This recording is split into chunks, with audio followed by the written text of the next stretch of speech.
السلام علیکم سامعین محترم، اس ویڈیو میں ہم گکھڑوں کی تاریخ کے بارے میں دلچسپ معلومات دینے جا رہے ہیں۔ ویڈیو کو مکمل دیکھیں اور ہمارے چینل کو لائک اور سبسکرائب کرنا مت بھولیے گا۔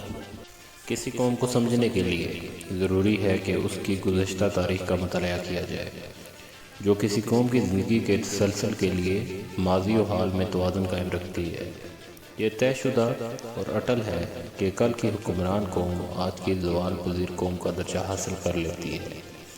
انہی اقوام میں برصغیر پاک و ہند کی ایک قوم گکھڑ ہے، جو پاکستان میں پٹھوار، ہزارہ اور آزاد کشمیر میں نسل در نسل چلی آ رہی ہے۔ جو لوگ گکھڑ تاریخ کو جاننا چاہتے ہیں، گکھڑ قوم کے بارے میں مختلف مورخین کی اپنی اپنی رائے ہے، لیکن ایک بات جس پر سب نے اتفاق کیا ہے وہ یہ ہے کہ گکھڑ ایک عظیم جنگجو قوم ہے۔ ناظرین، گکھڑ تاریخ کے حوالے سے کتاب کیگور نامہ کو گکھڑ تاریخ کے متعلق مستند کتاب سمجھا جاتا ہے۔ گکھڑوں کی تاریخ کیگور سے شروع ہوتی ہے، صدیوں کا سفر طے کرتے ہوئے کابل شاہ تک پہنچتی ہے۔ کابل شاہ جو کہ ایک حکمران تھا، اس کی وفات کے بعد اس کا بڑا بیٹا جس کا نام گکھڑ شاہ تھا حکمران بنتا ہے اور سلطان محمود غزنوی کے ہمراہ ہندوستان میں داخل ہوا۔ فتوحات کے بعد خطہ پٹھوار سلطان محمود غزنوی نے گکھڑ شاہ کو تحفے میں دیا اور یوں گکھڑ شاہ پٹھوار کا حکمران مقرر ہوا۔ گکھڑوں نے سندھ و ساگر کی حکومت کو اتنا مضبوط بنایا کہ تخت دہلی پر تو کبھی غوری، غزنوی، تغلق، خلجی، مغل، لودھی تو بدلتے رہے، لیکن گکھڑ ہر دور میں برسر اقتدار رہے اور 750 سال تک علاقے میں شان و شوکت سے حکومت کرتے رہے۔ فرحان خالد کیانی اپنے کالم میں لکھتے ہیں کہ گکھڑ بنیادی طور پر کیانی خاندان کی لڑی ہے، جن کا شجرہ ایران کے مشہور بادشاہ ذوالقرنین سے جا ملتا ہے، جن کا ذکر قرآن کی سورہ کہف میں آیا ہے، جبکہ سادات کے ساتھ گکھڑوں کی نسبت بی بی شہربانو کی وجہ سے ہے، جن کا عقد امام حسین علیہ السلام سے ہوا تھا۔ تاریخ فرشتہ کے مطابق گکھڑ ایک غیور جنگجو قوم ہے۔ گکھڑوں کا مورث اعلیٰ قید راج گکھڑ تھا۔ جب سلطان محمود غزنوی نے جیب پال پر حملہ کیا تو 30,000 گکھڑوں نے اتنی شدت سے حملہ کیا کہ سلطان محمود غزنوی کو پسپا ہونا پڑا۔ تاریخ فرشتہ کے مطابق سلطان شہاب الدین غوری، جو کہ ایک سپہ سالار، ایک جنگجو تھا، گکھڑوں نے اس کے ہاتھ پر اسلام قبول کیا اور مزید کوٹ دمیاک تحصیل سہاوا ضلع جہلم کے مقام پر گکھڑوں نے ہی شب خون مار کر سلطان شہاب الدین غوری کو قتل کیا۔ تاریخ ہندوستان کے مطابق گکھڑوں نے سلطان محمود غزنوی کی سخت مخالفت کی اور اسے پشاور کے میدان جنگ میں انتہائی نازک صورتحال سے دوچار کر دیا۔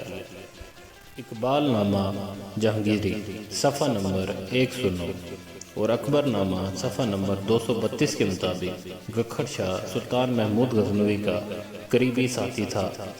البیرونی اپنی کتب میں اقوام ہندوستان کا ذکر کرتے ہوئے تحریر کرتے ہیں کہ ہندوستان میں ایک قوم گکھڑ بھی ہے، جو اپنی جنگی مہارت، فطری شجاعت کی بنا پر بڑی روشن اور تاباں تاریخ کی مالک ہے۔ یوں تو ہر قوم کی تاریخ پر مبنی کتب موجود ہیں، لیکن جس قوم کی شمشیر برادر اور شجاعت ہونے کے حوالے البیرونی بھی رقم تراز ہو، اس قوم کی شان نزول کے بارے میں ایک مکمل لائبریری کی ضرورت ہے۔ جس دوران ہاتھی خان گکھڑ نے ملک پٹھوار پر تسلط جمایا، اسی دوران ظہیر الدین بابر نے ہندوستان پر زورش کی تو ہاتھی خان گکھڑ کو حاضر ہونے کے فرمان جاری ہوئے، لیکن ہاتھی خان گکھڑ نے شاہی فرمان کی پرواہ نہ کی اور جنگ چھیڑ دی۔ بابر بذات خود بحوالہ تذکرہ بابری کے مطابق قلعہ پروالا پر حملہ کرتا ہے اور فتح کرتا ہے۔ آخر جب بابر کو معلوم ہوا کہ ہاتھی خان گکھڑ کا حسب نسب ایران سے جا کے شاہانکیان سے ہے اور ہاتھی خان کو ساتھ ملا لینا موجب فتح ہوگا، بابر نے ہاتھی خان گکھڑ کو سلطان کے خطاب سے نوازا۔ اس وقت سے گکھڑ سردار کا خطاب سلطان مقرر ہوا۔ ہاتھی خان گکھڑ کے بعد سارنگ خان گکھڑوں کا نیا سلطان مقرر ہوا۔ اسی دوران جب مغل بادشاہ ہمایوں شیر شاہ سوری سے شکست کھا کر ایران چلا گیا تو سوری بحرہ آیا اور سلطان سارنگ خان کو دربار میں طلب کیا، مگر سلطان سارنگ نے جواب میں 2 شیر کے بچے اور چند تیر قاصد کے ہاتھ سوری کے دربار بھیج دیے، جس کا مطلب تھا جنگ۔ گکھڑوں کی بڑھتی ہوئی یلغاروں اور سرگرمیوں کو محدود کرنے کے لیے سوری نے جیلم کے قریب ایک عظیم الشان قلعہ روہتاس تعمیر کروایا۔ اس جنگ میں سارنگ خان اپنے 16 بیٹوں کے ساتھ میدان جنگ میں شجاعت اور بہادری کا مظاہرہ کرتے ہوئے اپنے وطن پر قربان ہو گیا اور تاریخ کے اوراق میں اپنی مسائل قائم کر کے ہمیشہ کے لیے زندگی پا گیا۔ سارنگ خان اپنے بیٹوں کے ہمراہ قلعہ روات میں دفن ہے۔ گکھڑوں نے درمیان اٹک و جیلم تقریباً 750 سال تک کبھی مطلق العنان اور کبھی باج گزار حکمرانوں کی صورت میں حکومت کی۔ اسی دوران وہ قلعے، پانی کے تالاب، باولیاں اور کئی دیگر تاریخی عمارات کو تعمیر نو کرواتے رہے۔ ان میں سے کچھ کا ذکر کرنا لازمی ہے۔ سب سے پہلے قلعہ پھروالا، نمبر 2 قلعہ روات، نمبر 3 قلعہ دان گلی، نمبر 4 قلعہ سلطان پور، نمبر 5 قلعہ منگلا، نمبر 6 قلعہ تغلق، نمبر 7 قلعہ تھروچی، نمبر 8 کڑا جلال خان، نمبر 9 سر جلال خان وغیرہ شامل ہے۔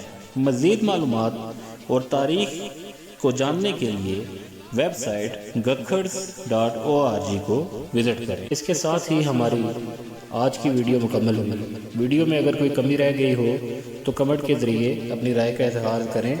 ہمارے چینل کو لائک اور سبسکرائب کریں تاکہ آنے والی ویڈیوز آپ تک پہنچ سکے۔ اپنا خیال رکھیے گا۔ شکریہ۔ اللہ حافظ۔